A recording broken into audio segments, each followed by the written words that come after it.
Desde 2017, as relações trabalhistas elas têm ficado bastante complicadas, porque com a reforma trabalhista teve isso, né? Foi se diminuindo a contratação pela CLT, então os trabalhadores perderam vários benefícios. E a gente vê em várias áreas, por exemplo, a área de comunicação, isso é super comum, que é contratar as pessoas como MEI. Você não contrata mais o trabalhador como trabalhador pela CLT, que vai ter ali 13º salário, vai ter plano de saúde, vai ter o desconto do INSS. Não, você contrata ele como MEI. Tipo, olha, você vai ganhar mais, não tem nenhum desconto, só que a pessoa também não tem nada. Eu tenho vários colegas que nunca tiraram férias. Porque se você tira férias, você fica um mês sem receber, porque você recebe ali como MEI, né? Você é o seu empresário, você faz o seu horário. Mas na prática não é isso. Na prática, a pessoa ali cumprindo a jornada de 8 horas, ou muitas vezes mais, e aí não recebe um salário extra, até porque ali não foi combinado aquilo de pagar hora extra nem nada. Só que ela também não tira férias, porque se ela tirar, ela não tem o salário daquele mês, ela não tem 13º, porque o contrato dela é pelo MEI, então ela só recebe o mês efetivamente trabalhado e não tem nenhum tipo de garantia, né, Eliseu? Não tem. E ao mesmo tempo, como eu comecei falando, esse trabalhador, como ele não se sente pertencente à classe trabalhadora, ele entende que ele não tem que engrossar as fileiras das lutas por direitos, por demandas. Esse dia eu estava até observando, né? Eu estava assistindo uma novela antiga aí, e um episódio das trabalhadoras reclamando, a novela Roque Santeiro, de 85. As empregadas dos chefões da cidade discutindo entre elas. Uma delas começou a ganhar bem, as outras falam, Deus me livre de eu me levantar contra a minha patroinha. Né? Então, infelizmente, tem trabalhador que ainda pensa assim, que luta por direitos não deve existir. E outra questão que a gente está participando, como eu falei aqui no sentimento de pertencimento, a gente tem uma área da sociedade que é importantíssima, mas que vem tomando para si esse sentimento de pertencimento, que é a questão da área religiosa. Então, quando eu cito a área religiosa, por quê? Porque muitas igrejas no Brasil tinham antes uma chamada Marcha para Jesus em um único dia, nacionalmente. A Marcha para Jesus, que era um fenômeno importante, até para convencimento do pecador, da importância dele voltar-se para Cristo, ela transformou-se apenas em uma questão política. Tanto que agora muitas cidades fazem ela que dia? Dia 1º de maio. E aí você tem lá sorteios de brindes e tudo mais. Eu percebo que essa sociedade onde o trabalhador muitas vezes precisa ter esse sentimento de pertencimento de alguns setores da vida social e ele não tem, portanto, eu não tenho no sentido de que, não, eu não sou trabalhador, eu sou patrão de mim mesmo. Então eu não preciso engrossar fileira, negócio de 1º de maio de classe trabalhadora e praça de trabalhador, não. Quero distância disso.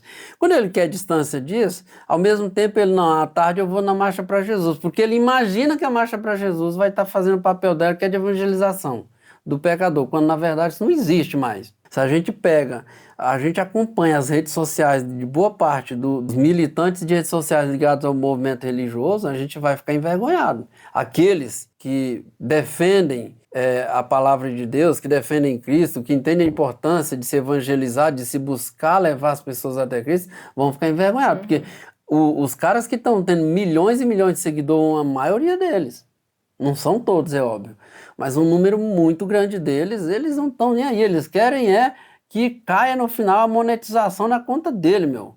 No final das contas, o que move o mundo é o dinheiro, então eu quero o dinheiro para mim. Se eu quero o dinheiro para mim, você pega um caso agora recente, que o Brasil, nos últimos 30 dias, a maioria do pessoal das mídias sociais ligadas à religião só fala do profeta Mirim, o profeta Mirim. Sim. Que porcaria é essa? Um menino totalmente despossuído de conhecimento bíblico, mas ganhou uma dimensão tão absurda que aqueles que pregam o evangelho verdadeiramente nas redes sociais, eles não conseguem essa inserção. Porque o trabalhador, a sociedade tem sido roubada por esse mecanismo de, como é que eles falam? De engajamento, de viralização. De engajamento, de viralização. Porque assim, não é o conteúdo. E aí a gente sai um pouco dessa questão e leva para as áreas de modo geral. Nas redes sociais não é o conteúdo que importa. Você pode fazer um vídeo falando super bem sobre determinado assunto. O que vai viralizar é aquele que vai ter alguma problemática ali, que vai gerar algum confronto, porque as pessoas gostam de ver briga, ou a pessoa conta uma fofoca, que mostra alguma tragédia. Mostra uma tragédia, vai gerar engajamento. E é isso que conta nas redes sociais, não é o conteúdo, se ele é verdadeiro ou não. E aí a gente pode entrar até pro lado das fake news, né? Sim. Por que as fake news viralizam? E uma pessoa falando a verdade sobre determinado assunto, não. Então, infelizmente, é isso, né? Na Bíblia tem uma passagem, o reino de Israel estava dividido e o reino, um dos reis, o rei, no caso o rei de Israel, queria lutar contra um reino inimigo. E ele foi lá fazer um acordo com o rei de Judá, Israel foi dividido em Israel e Judá. E aí eles se reuniram lá e aquele monte de profeta profetizando para o rei de Israel: vai para a guerra, Deus vai te abençoar, Deus vai te tornar vencedor, vai entregar o teu inimigo nas tuas mãos. Aí o rei de Israel fala assim, de Judá fala assim: peraí, não tem nenhum outro profeta aqui não? Não tem nenhum homem de Deus aqui que a gente possa consultar, um outro homem de Deus? Ah não, tem um aí, mas ele só prega o mal contra mim.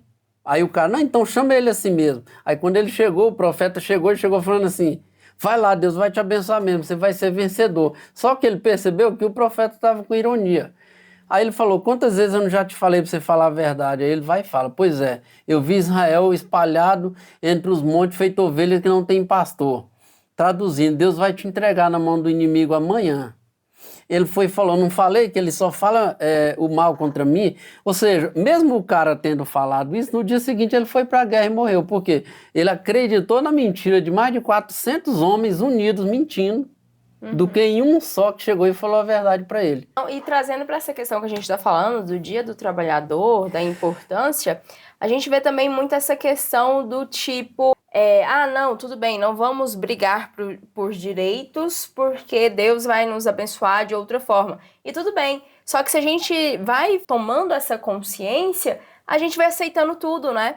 Isso é distorção da palavra, já que eu estou falando de palavra, porque Paulo que vai dizer para os escravos que deviam ser submissos aos seus senhores como se fossem a Deus, ou seja, você é escravo, faz o teu trabalho da melhor forma possível. É o mesmo Paulo que repreendeu os donos de escravos, dizendo para eles que era para eles não esquecerem que eles eram servos de Deus. Portanto, eles não deviam tratar os seus subordinados com opressão, né? Que é o que a gente tem demais aí, inclusive gerando adoecimento psicológico com excesso de cobrança, né? Sim. Se você é vendedor, hoje você vendeu 100 peças, amanhã você tem que vender pelo menos 105. Sim, então é uma pressão muito grande nessas relações de trabalho, na produtividade. Eu acompanho muito a internet, crio conteúdo para a internet e eu percebo muito esse movimento do tipo, vamos focar só em você. Esqueça as amizades, esqueça a família, vai ter um tempo até para ler a Bíblia, né? Vai ter um tempo para estudar a Bíblia, para ler a Bíblia, fazer devocional, vai ter um tempo para ir para academia. Qualquer, né? É outra literatura qualquer, mas vai pra academia, faz isso e isso, e tudo tá gerando pessoas que ficam pensando ali em se auto-melhorar, mas qual o sentido disso tudo? Quando a gente olha por trás disso tudo e faz com uma base no capitalismo, é tudo pra pessoa ser mais produtiva. Isso é o que o capitalismo prega. Você precisa melhorar para você ser mais produtivo. As pessoas estão ficando acomodadas, não só na relação de trabalho, mas nas outras relações também. Ela não briga mais por direitos ali, mas ela também não faz questão de ter uma amizade, de manter as relações, ter um ciclo social, de fazer parte de uma comunidade, não só religiosa, mas ali de um curso, de um interesse em comum. Então está criando-se uma geração de pessoas muito apáticas. De que tudo que tá bom. E aí, voltando para o dia 1º de maio, né, toda essa questão, a gente percebe que isso também que você falou, né, da Marcha para Jesus, você vai tirando as pessoas desse movimento. Porque, assim, se tivesse só as manifestações do dia 1º de maio, pode ser que aquela pessoa ali fosse. E a pessoa estivesse passeando ali, passando por aquela manifestação, ela se interessasse em participar. Mas, por outro lado, a gente tem esses movimentos nas redes sociais e na mídia também, que sempre associa o trabalhador ao petismo, por exemplo. E a gente sabe que tem um antipetismo muito grande, principalmente aqui em Goiânia, no estado de Goiás. E o trabalhador não quer se associar a isso também, né? Tipo, olha, não quero participar dessas manifestações de trabalhadores, porque isso tudo é petista, tudo esquerdista, tudo comunista. E aí a pessoa vai perdendo seus direitos, né? Porque criou, o pessoal da grande mídia, o capitalismo, conseguiram criar uma ideia absurda de que se eu sou trabalhador, se eu tenho um pensamento que eles chamam de comunista, então eu não posso ter, por exemplo, um iPhone. Porque iPhone é coisa do capitalismo. Peraí, meu, o iPhone é produzido por um trabalhador. Sim. Quer dizer, eu estava vendo um filme interessantíssimo, um documentário. Ele nem é tão longo, chama Nós que Aqui Estamos, por Vós Esperamos. Aí lá tem um documentário que trabalha só com imagens, ele não tem som, mas você entende a mensagem. Sim. Ele coloca pequenas frases no meio dessas imagens. Ele vai pegar, por exemplo, uma imagem de um trabalhador que ajudou a produzir milhares de Ford T. Ford T foi o primeiro veículo produzido em série na história humana. Produzia, aí coloca lá, esse trabalhador trabalhava, era 12 horas por dia, né? E esse trabalhador chegava em casa exausto, porque ele ainda tinha que pegar um trânsito, depois ainda tinha que pegar um trânsito no dia seguinte, cedinho, de madrugadinha para chegar lá na fábrica. E aí, mas ele tinha uma hora excepcional na semana dele, um piquenique no parque no fim de semana. Só que esse trabalhador nunca teve um Ford T. Quer dizer, então eu tenho a obrigação, o direito, sei lá como se chamaria, de produzir o Ford T, mas eu não tenho o direito de ter um Ford T. Não Quer tem dizer, acesso. O trabalhador está produzindo milhões de iPhone ou de Galaxy, sei lá, S25 Ultra, mas ele não pode ter. Eu não posso ter um celular que custe 10 mil reais. Ah, não, por que não posso? Peraí, por que não posso? Não sou eu trabalhador? Não sou eu que produzo a riqueza do mundo? Não sou eu, quando eu falo eu, no sentido de nós, trabalhadores. Nós, classe operariada do mundo. Né? Desde o cara que varre a rua, a mulher que faz o lanche da minha criança que está na escola ou na creche, seja lá onde for, a que está no hospital, que está entregando alguma coisa, somos nós. E a gente precisa desenvolver melhor essa conscientização de que somos nós que produzimos a riqueza do mundo. Se somos nós que produzimos ela, a gente precisa fazer parte daqueles que são proprietários também nessa riqueza. Não posso só produzir para os outros usufruir. Sim. Eu também tenho que usufruir, ora. Né? E isso fica muito claro com a ideia de desigualdade social. Sim. Só vai perpetuando a desigualdade social. Porque o rico tem acesso a tudo isso. Tem acesso ao iPhone, a viagens caras internacionais, aos carros híbridos. Sim. Mas o pobre não. Ele tem que ficar com o carro mais velho, com o celular de baixa qualidade ou de uma marca que não seja tão status. Ele tem que comer a comida mais barata, tudo mais barato, desigualdade social, né? Isso fala muito daquele vídeo lá do Pedro Cardoso, né? Que ele fala, o cara compra uma casa de 5 milhões de reais, aí tem um espaçozinho lá que não tá pintado, ele chama o pintor cobra, na diária dele cobra 300 reais, o cara fala, pô, meu, é caro demais. Essa pintura está me cobrando, eu pago 100 reais. Quer dizer, ele pode comprar uma casa de 5 milhões, não pode pagar 300 reais na diária do pedreiro. Quer dizer, subvalorizando a mão de obra do pedreiro. Aquela frase, embora alguns tentem negar, mas ela é uma frase genial para a gente refletir sobre que valor que nós estamos dando na mão de obra do outro. Sim.